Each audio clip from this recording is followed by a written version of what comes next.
Okay, so we're gonna do the turkey head and neck. Ironically, I just did it, and I'm not sure how long that took, but it wasn't recording. So this is a first for me. I'm gonna do it yet again. So what we are doing, luckily I had another preformed head and neck. We're gonna add the blue. We're gonna make a beak, and we're gonna make this snood wattle thing and some eyes. Okay. All the other details on here that affect, if we're adding feathery kind of things, we'll do either right before or right after we attach the neck. On this one, I had done, both of these, I had done some brown also on the back of the head, which you'd want to do ahead of time, but I realized it's not necessary at all, because then it makes it a little more complicated to make sure you get the beak in the center opposite of that. So we're just gonna, on this one, do a simple add blue to the head. You can see on both of these, I didn't add like a really solid blue head. It's kind of splotchy. I think that's more realistic. And if you would like to do more solid blue, you can, but it still needs to be like kind of blended into the white part of the neck too. It's just the top of the head that gets the blue.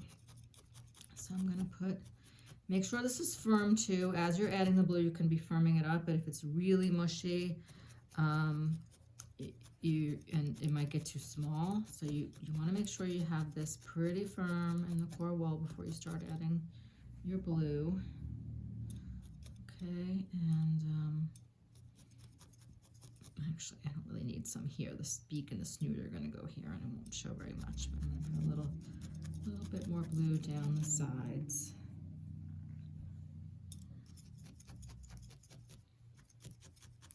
Anyway, like I said, it's not a color block thing. It's not precise. Just get some blue at the top of this head, and it can be some white showing through and kind of splotchy, but get it on there, and then smooth this whole head out. You don't want to get all that wool poked in, and you want this whole thing to be firm so that it can hold the detail, especially the eyes. Be hard to do if you don't have a nice solid head. So if you notice, this bottom part, as I said, we're not going to do the details until later, so I'm able to use this bottom part to hold the whole neck and spin it so that it stays nice and round, and then I'm sure I'm getting all around.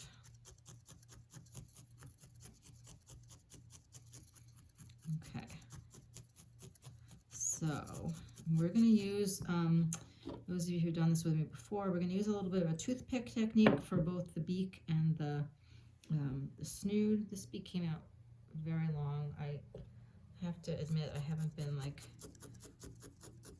I looked at turkeys when I made this one, so I'm assuming they have kind of long beaks, but didn't, and I'm poking this one in more. Anyway, so let's get started with the beak, which I'm going to put the beak and the snood here where I have less, but it doesn't matter. You could have covered this whole thing with the blue,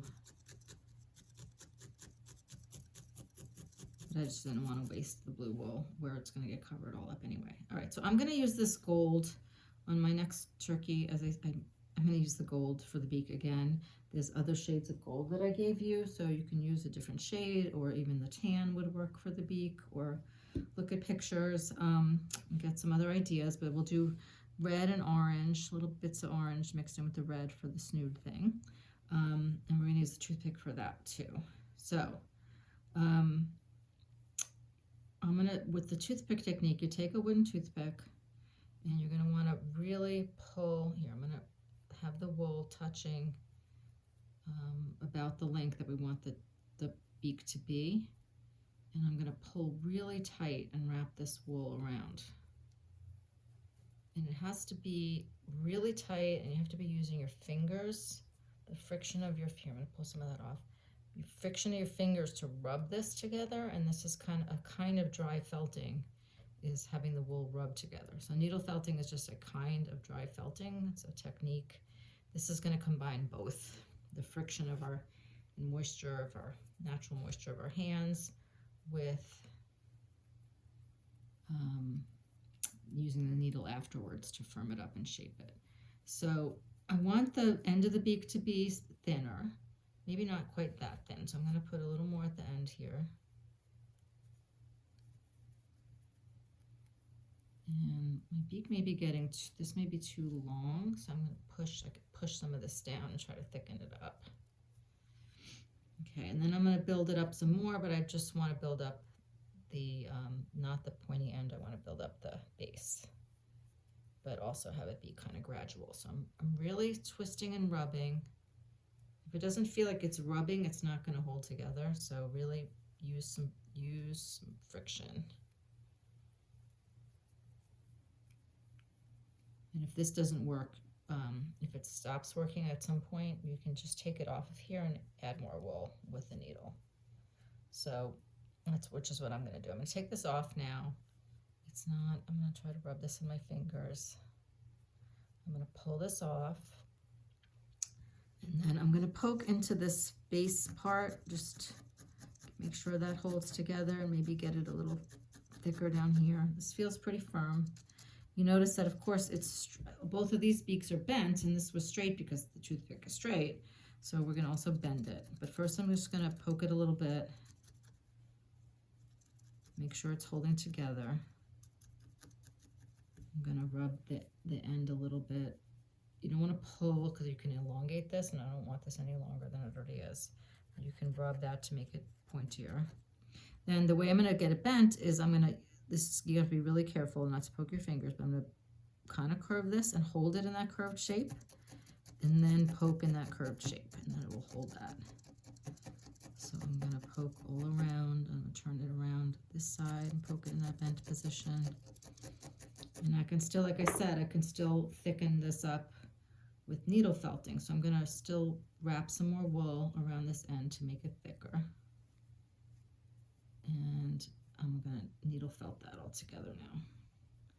But it definitely, the toothpick got this started really nicely and really very solid. You can't feel it, but this is very solid now, which it would be hard to get it this solid. Such a small thing, it's hard to get this solid and this thin, poking it by itself from scratch. So that toothpick technique really gives me a nice base for this, even if it doesn't complete the process. Like I wanted this to be a little thicker. I probably could have got it thicker just on the toothpick, but I just wanted to show you that you can combine these techniques and it works fine. But I do want to poke this all over so I don't have loose wool on it, because this kind of angles are hard to, I'll show you. You can still poke this once it's attached to the head, but it gets a little trickier. So I want to get it as felted as it needs to be before I attach it. Okay, so I'm happy with that. You may want to spend some more time on yours. Then what you're going to want to do is put it pretty high up on the head. Can you see this one and this one? They're pretty high up on the head. I'm going to put the eyes just at the top of the beak. And then the snood wattle thing goes both above and below. I used this, yeah, we'll talk about that in a minute. So first the beak. We want to position it where we want it to go, and then we're going to poke the base of that in and get it really well attached.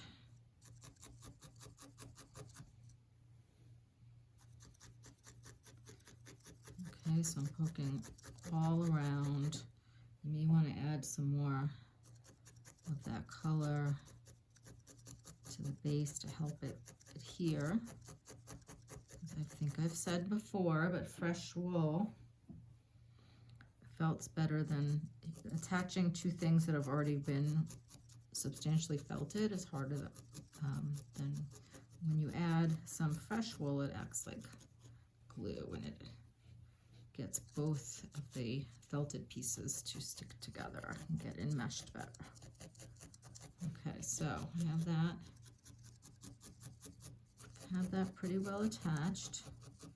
And then for the snood, so this one I just felted and got it to look all gnarly. Like if you look at pictures of these things, they're like all gnarly and pieces hanging and stuff, and it seems to start at the top and can either go to both sides or one side, and it's kind of lumpy. So with this one, I used the toothpick technique, like just made a long skinny one. I might not do this on this video, but a long skinny toothpick thing, because it looks like it needs more incorporating. It's almost like too separate. But look at pictures of snoods and see if you like that separate look, or you'd rather just make it loose and lumpy. So let's see, I might just try a combination. I'm gonna try starting with some red up here. That's actually a darker orange. I'm gonna start putting some red. I think I like the snood like not quite this thick on one side. To see how I made it kind of skinny on both sides. I might like that better. That might be what I don't like on that one. So whatever toothpick thing I did, I should have made skinnier. So let's try to make a really skinny one and add it to this. Let's see what happens. But I'm gonna just poke this red in down the neck.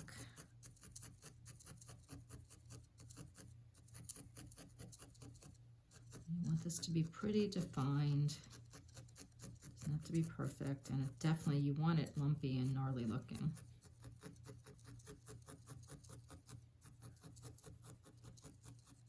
I also have bits of this. I gave you bits of like the bright orange. What I'll show you what this is you can combine. I took a little bit of the orange and a little bit of red, and you can hand blend it, like tearing it together like this. And so I like that dark, the dark orange that comes from that for little accents. So I'll use that after. Right now I'm going to take just the red and try to make a really skinny toothpick thing and see how that works. Like this one was kind of medium. It wasn't nearly as thick as the beak, but I'm gonna try to make something skinnier and see how that works. So I'm gonna rub this.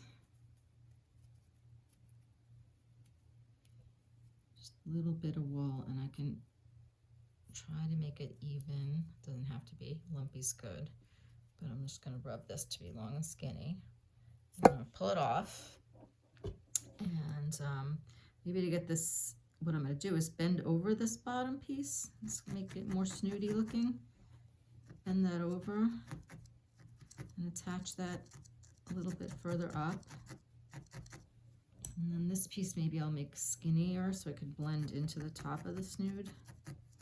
And then let's try that. Let's try attaching this on this side. Poke that in. Have that go along the top, this side of the beak on the other side, and then have this piece sticking out, which I think looks pretty cool. So you could probably even do a couple pieces like that. Do one on each side. I'm going to add some of this little bits of orange to the top. Maybe make a lumpy orange thing. But I do think they look cool when they're like lumpy, kind of organic looking, different shades of red and orange. So I'm just going to put a little more down here.